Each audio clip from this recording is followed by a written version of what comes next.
Hello everyone, welcome back to my channel. So today I want to share with you some top tips on how to improve your storytelling and the UX design presentations.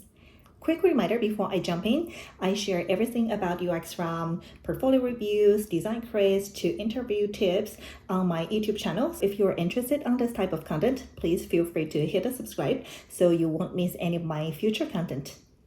So first of all, before I jump in, I want to thank the sponsor of today's video, the org. As a lot of us are working remote in these days, it can be really hard, especially when you're getting onboarding at a new job. In my case, I actually joined a company around the time when the pandemic started. My onboarding was done fully remote. I was having a hard time to figure out who are the team members that I will be working with. So the org is the world's first free and transparent professional network with over 60,000 org charts of the world's top companies designed for high growth professionals. The org can be really helpful to get to know the people you'll be working with. You will see the latest update from the companies that you are following.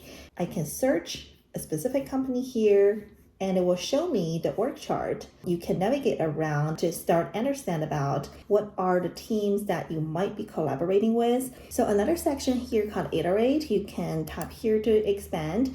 This is actually a really good place to learn about industry news, trends, to easily get updated about what are some latest going on in the tech industry. So overall, I think the org is a fantastic tool that is super easy to navigate around. Unlike other platforms, the org is truly public and truly free. So if you'd like to support me and my channel, please sign up for the org using my link below. I am sure you will find it's valuable no matter you are looking to build better relationships with your coworkers in the current job or discover new opportunities in the industry. If you have been following my YouTube channel, you might have seen my recent post about speaking at the Google I/O this year, getting started with accessibility and inclusion. So I got trained from many different perspectives, from how to brace, how to relax your throat, center and engage your whole body. Also how to project your voice, how to get warm up. Overall, that experience reminds me of how critical it is to give good presentations in your everyday work as a UX designer, and also when you get into those job interviews, how to really nail your design presentations. So I wanted to share with you some top tips in today's video on how to make your story really compelling and nail your UX design presentations. Okay, the first tip I have is build the narrative first. A lot of the time, I know designers, we tend to jump into like visuals too fast, like how to make my presentation look really good. However, the core of a great presentation is not the visual. And the most critical thing is, what is your story? So I think the best way to actually get started on working on any presentation is to actually just use a doc or empty slide with just use it like a notepad to type down what is your narrative. What is narrative is basically just the outline, like some key bullet point, how you want to tell your story. For example, I want to talk about what is the problem I'm solving for. What are some challenges I had?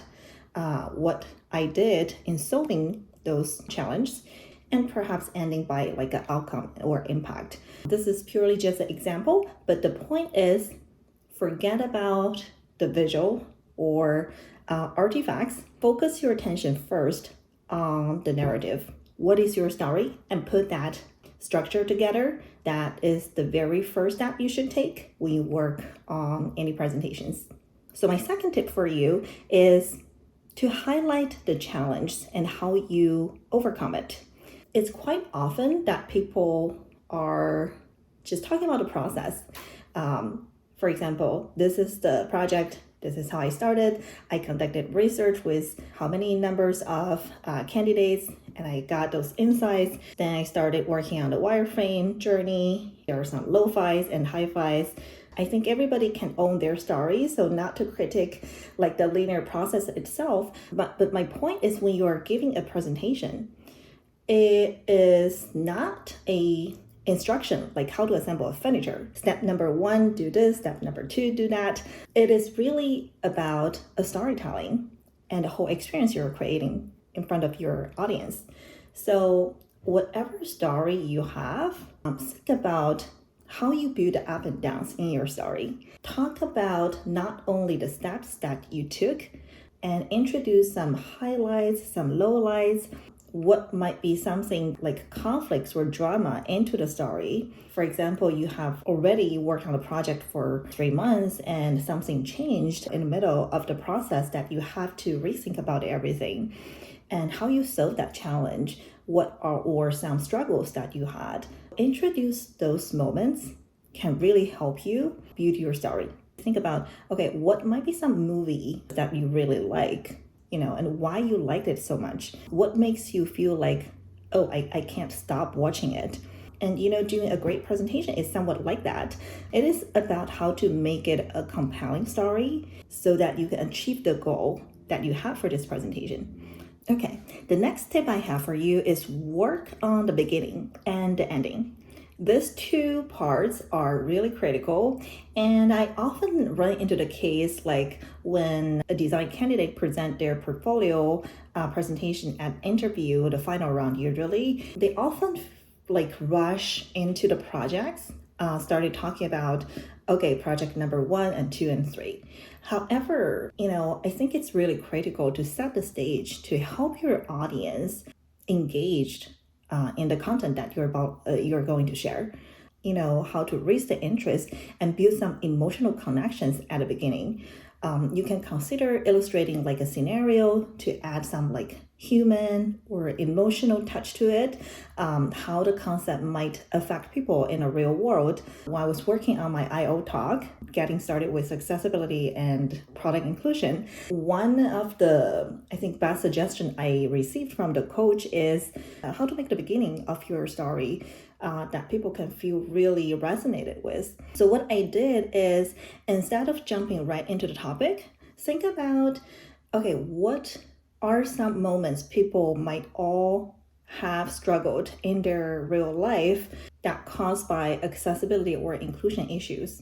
So I turned my beginning of the story to something like this. Have you ever felt lost in an international airport when you can't understand the language or signs around you?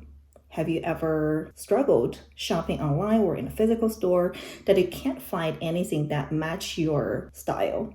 This is just one example of how you can create some scenario or use some story to create that personal and emotional connections with your audience.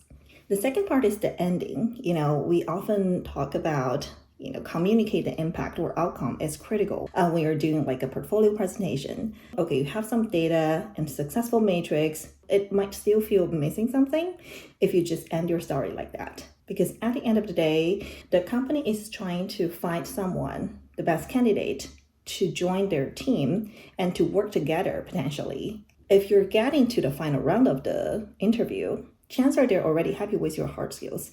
The other perspective they're trying to evaluate is how you are as a person, like working in everyday life. What's your personality and how you think, how you collaborate, and how you work in reality. So for a portfolio presentation, I would encourage you to think about what's your desired outcome of this presentation. Perhaps you want the audience to feel like you are a very qualified design candidate for this job. Perhaps you also want them to feel like, oh, you are a real collaborator and a designer with forward thinking that can bring a lot of value to the team.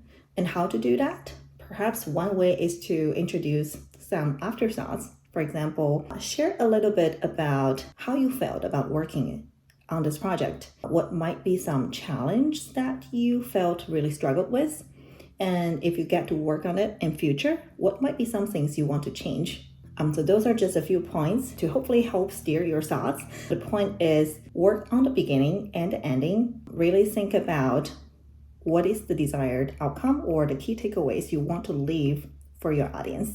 Okay, the last tip I have for you is to engage with your audience. Whenever you're making a presentation, especially these days, which quite often it might happen like virtually, it is incredibly critical to engage with your audience. A couple ways you can do that. One is to definitely something that you can prepare is think about how you want your audience to think, feel, and do when you prepare for the presentation. Try to visualize some ideal reactions from your audience, and that can help you really nail down the narrative, how to best tell the story. The last thing I want to mention is feel free to pause and check in with your audience. I think the most fascinating part of doing a live presentation is the unpredictable. It is always fluid, it is dynamic. Because you never know how it's going to go, no matter how well you're prepared. So what about just embrace it? Which part of it means pay attention to your audience. If you sense that people are like getting quiet or not engaging much, maybe this is a signal that you should just pause and ask, is there any questions, or what do you think about this? Don't feel like you have to run through a presentation in a time frame to touch every single slide or the scripts you have prepared. That's not the point of a presentation. Instead, focus on what is the key message or key takeaway you want your audience to live with. Also, pay attention to their reactions. Feel comfortable to pause and check in with your audience. So that's everything I have for today. We talked about some tips on how to improve your storytelling and nail your UX design presentations. Some of those tips are actually quite broad, and which you might be able to just apply it to any presentations you're giving. If you have any questions or feedback, please feel free to leave me comments. Also, let me know if you're interested to hear more about this type of topic. I'd love to hear from you. I will see you next time. Thanks, everyone. Bye.